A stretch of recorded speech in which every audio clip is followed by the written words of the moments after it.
La migración es un proceso de constante cambio, ¿sí? Históricamente Chile ha tenido migraciones siempre, ¿no? La cultura que hoy tenemos es una mezcla de muchas culturas, ¿no?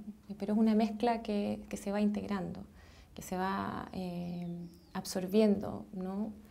Ya sea esto consciente o no por las personas que lo viven, ¿no? Entonces, para entender la migración hay que poder entender que nosotros somos sujetos que nos permeamos con el otro, con las formas que tiene el otro. Y esto es cada vez más evidente porque hay quizás más flujo migratorio. En el último tiempo ha habido bastante más.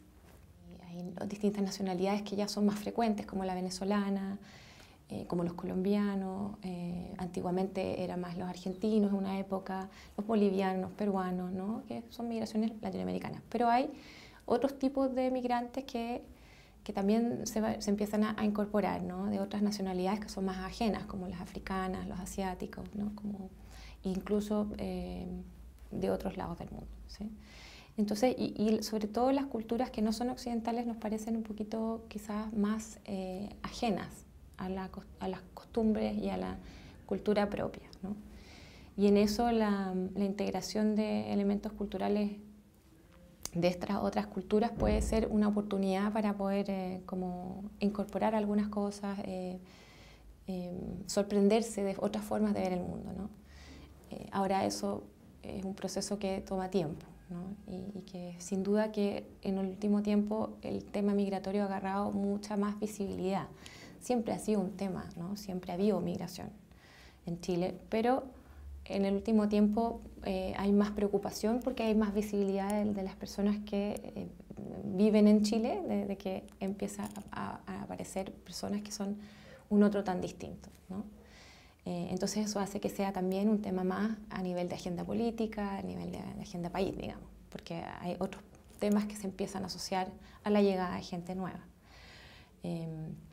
Muchos de estos temas tienen que ver con el acceso a la salud, con el acceso a la educación, ¿no? Y eso hace que sea un tema que hay que abordar cuando hay un volumen importante de gente que se queda fuera del sistema, ¿no? Entonces es un proceso que a mí me parece que tiene que ver con algo que es una oportunidad para un país, ¿no? De absorber y conocer otras culturas y poder nutrirse de ellas, ¿no? Ahora, claramente no todo el mundo lo ve así, no todas las personas lo van a ver así, ¿no? Pero cuando uno se enfrenta a una persona que es de otro lugar, que es distinta, ¿no? Lo que aparece ahí es el encuentro con un otro sujeto que es distinto, ¿no? Y cómo la diferencia puede ser un poco amenazante a ratos, pero también puede ser una oportunidad de crecimiento, conocimiento. Bueno, y respecto de la migración en general, igual hay una distinción que me parece que es relevante, que tiene que ver con distinguir entre la migración forzada y la migración económica, ¿sí? Porque cuando hablamos de migración normalmente en los medios o cuando la gente habla sobre migración, habla sobre la persona que viene con un proyecto migratorio, ¿no? A buscar más oportunidades, que se va a buscar más por un trabajo, a desarrollarse en estudios, ¿sí? Y ese es un migrante particular, es un migrante que viene con un proyecto armado que a lo mejor lo tiene pensado hace años, ¿no? Y ese proyecto es lo que nosotros llamamos migrante económico, ¿sí? Es alguien que tiene una idea de querer venir a este país a hacer algo, ¿sí? Que es muy distinto a la migración forzada o lo que normalmente la gente conoce como refugio, ¿sí? La migración forzada o el refugio es una situación bastante más violenta y difícil porque es normalmente de un día para otro o de un momento a otro sin un proyecto, ¿no? Y la persona por seguridad tiene que salir de su país de origen y llegar a un país de acogida. Entonces es una situación particular que tiene además un desafío adicional, ¿sí? Además, en ese proceso pueden haber experiencias muy difíciles de procesar y en eso hay que tener conciencia de que cuando hay una persona que solicita refugio, probablemente van a haber situaciones complejas las que hay que abordar en algún momento, ¿no? Entonces, son migrantes que son bien distintos, ¿sí? En ese sentido. O sea, son motivos por los cuales migrar que son muy diferentes. Respecto de la migración y el proceso el proceso por el que atraviesa una familia, ¿no?, que migra, yo creo que hay varias situaciones, ¿no?, distintas, pueden producirse varios procesos diferentes. Normalmente las familias cuando migran por migración económica, ¿sí? Bueno, ahí se puede mezclar, porque también por migración forzada pueden darse estas mismas combinaciones, pero normalmente migra una persona o dos personas a buscar oportunidades de trabajo, y una vez que se establecen en el país de acogida, el país de acogida es el país que los recibe, en este caso Chile, ¿no? Pero, una vez que se establecen ahí, que ya tienen un trabajo, que están dentro de un contexto en el que pueden trabajar, o pueden estudiar, o ¿sí? Pueden hacer su vida, recién cuando ya tienen una remuneración o un trabajo suficientemente estable o formal, puede ser que venga otra persona de la familia, ¿no? Y así empieza a haber como una migración por goteo, ¿sí?, de la familia. Lo que implica eso es que los procesos de acomodación a esta nueva cultura o a este nuevo país sean distintos, ¿no? Se den en momentos diferentes, ¿no?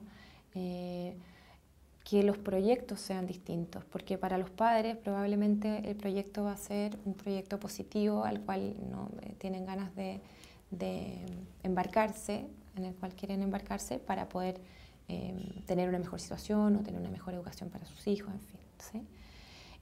Pero para los hijos puede ser un proceso que no está tan trabajado, o un proyecto que no sea tan propio, que sea de los padres. Entonces, eso genera que cuando llegan los hijos, después de un tiempo que los padres ya se establecieron acá, estos niños tengan que hacer el duelo de dejar su país, de dejar a veces los abuelos o otras redes que los han cuidado durante ese tiempo, y a una realidad que no es necesariamente la que ellos desearían, ¿no? Y a una familia y unos padres que no es necesariamente, no son necesariamente los mismos padres que ellos recuerdan, ¿sí? Porque se han comunicado a través de cartas, a través de mail, a través de teléfono, a través de FaceTime, no sé, de todas las tecnologías que hoy existen. Pero que eso implica una conexión durante un ratito, durante un día, o cada 2 o 3 días, o una vez a la semana, ¿no? Y donde los cuidadores han sido las familias y las redes que han quedado en el país de origen. Entonces, ese proceso puede ser particularmente desafiante, ¿no?, para los niños y para los padres, porque los padres van a estar en el modo o en la lógica de sobrevivir y de mejorar la situación de la familia, de estar mejor, ¿no? Y los hijos pueden estar en un lugar que es más doloroso, que tiene que ver con qué es lo que estoy perdiendo o qué es lo que dejé atrás, ¿sí? Entonces, ese proceso puede ser complejo en la adaptación de estos dos procesos paralelos en una misma familia, ¿no?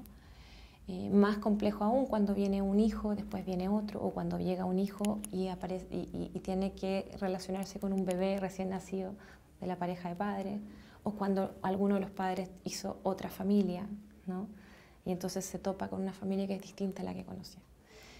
Todo eso hace que se complejice más aún un proceso que ya por definición es muy difícil, que es adaptarse a un lugar nuevo, ¿sí? Y todos los procesos que eso conlleva. Si le agregamos a eso procesos como la adolescencia, ¿no?, se genera un desafío aún mayor.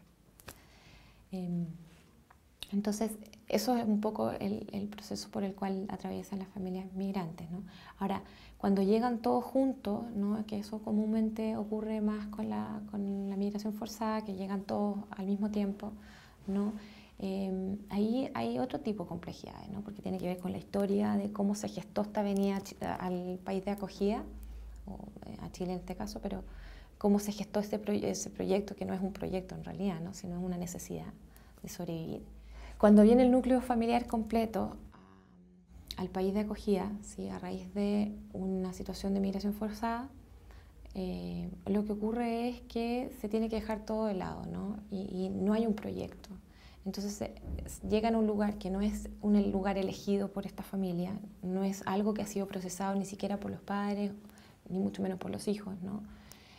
y tienen que empezar a hacer una vida en un país que los ha acogido, que los está protegiendo de alguna manera, ¿sí? Pero no es un país de su elección. Muchas veces cuando solicitan refugio es el país a los que los asignan nada más, ¿sí? Y entonces se activan ciertos aparatos, agencias, ¿no?, que se hacen cargo de las familias, y que hacen todo un trabajo psicosocial, ¿no?, en el que hay que insertarlas en trabajo, en educación, en los colegios, ¿no? Pero donde el proceso más emocional queda un poquito como secundario, ¿no?, como en segundo plano. Y eso muchas veces es lo que genera mayor dificultad para la inserción, ¿no?, en el país de acogida. Otras veces está el idioma como una barrera cultural, ¿no? Y otras veces sencillamente la cultura, que es muy distinta, ¿no? También hay situaciones en las que ha habido experiencias muy difíciles que también son parte de un obstáculo para poder establecerse en un lugar, en un contexto nuevo. Entonces eso va complejizando más aún el cómo ese otro se configura en este lugar, ¿sí? Entonces creo que son cosas que hay que tener en mente cuando uno se enfrenta a un otro que es tan distinto, pero que además tiene una historia y un recorrido que muchas veces uno no conoce, ¿no? Entonces hay que poder entender y conocer ese recorrido, ¿no?, para poder entender cuáles son los procesos de cada uno de esos miembros de la familia.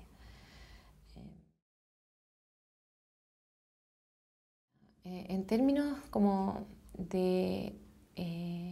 del contexto en el que las personas migrantes llegan, ¿no?, a nuestro país, a este país de acogida, ¿no?, hay como varios niveles en el cual poder entender como el proceso migratorio como un proceso que nos interpela de alguna manera, ¿sí? Nos interpela a nivel país, nos interpela a nivel de políticas públicas y nos interpela también como terapeuta, ¿no? A nivel país nos interpela porque, por esto que decía hace un rato atrás, que tenía que ver con el volumen de personas migrantes que hoy hay, ¿no?, que efectivamente ha aumentado y ha aumentado en los últimos 10 años bastante más que lo que había aumentado hace 20 o 30. Ahora eso tiene que ver con las olas migratorias, que no es nada tan extraño para el análisis de los procesos migratorios mundiales, ¿no? Pero en Chile estamos experimentando una oleada, ¿no?, de migración que ha aumentado el porcentaje de migrantes a nivel nacional. Y eso implica que a nivel país, como contexto de acogida, ¿no?, como país que acoge a las personas que llegan y que son responsabilidad de este país porque están bajo territorio nacional, implica que hay algo que hacer ahí, ¿no?, respecto de el acceso a la salud y el acceso a la educación y el acceso a los servicios sociales como generales, como sistema, ¿sí?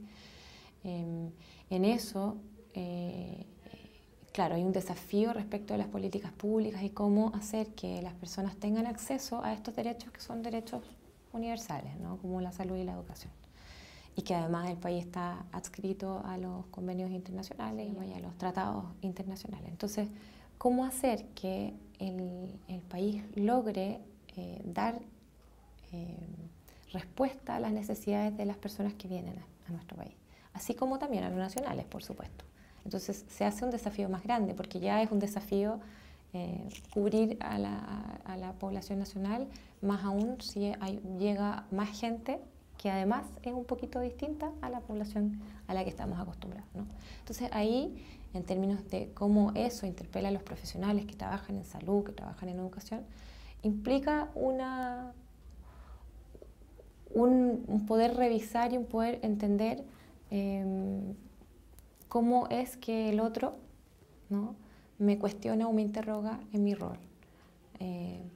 Eso quiere decir, por ejemplo, ¿no?, cómo es que yo como profesional o como terapeuta puedo hacer que este encuentro sea algo favorable para el otro, ¿no?, en el que no se sienta discriminado, en el que no se sienta tratado de una manera incómoda, ¿sí?, o llena de prejuicios. Entonces, cómo hacer que el encuentro sea un encuentro positivo.